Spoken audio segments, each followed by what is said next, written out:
A propositional fallacy occurs when an error in logic arises due to the structure of compound propositions. In a sense, for a compound proposition to be true, each of its component propositions must also be true.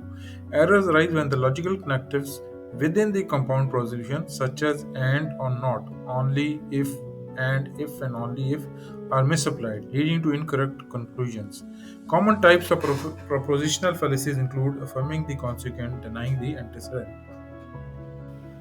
The fallacy of affirming the consequent is a common error in reasoning where one assumes that if a certain outcome is observed, then a specific cause must be true. This is a formal fallacy in propositional logic, often resulting from a confusion of necessity and sufficiency. Examples of affirming the consequent are: number one, if a medication is effective, patients recover quickly. Patients have recovered quickly, therefore, the medication is effective. This reasoning is flawed because quick recovery could be due to other factors, not necessarily the medication.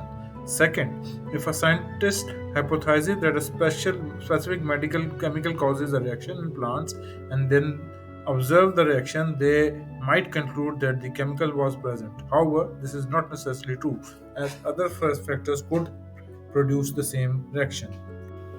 Denying the antecedent involves an incorrect inference made from a conditional statement. This form of reasoning is invalid because the falsity of the antecedent does not necessarily lead to the falsity of the consequent.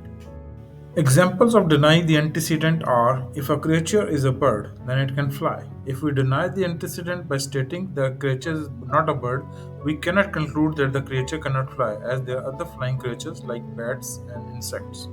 If a creature is not a mammal, then it is not warm blooded, which is incorrect because birds which are not mammals are also warm blooded.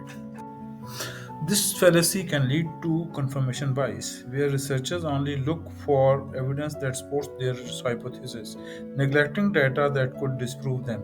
It is critical for the scientific community to remain vigilant against such fallacies to ensure research integrity and the advancement of knowledge. It is important to be able to spot a propositional fallacies in order to avoid being deceived or misled by faulty reasoning.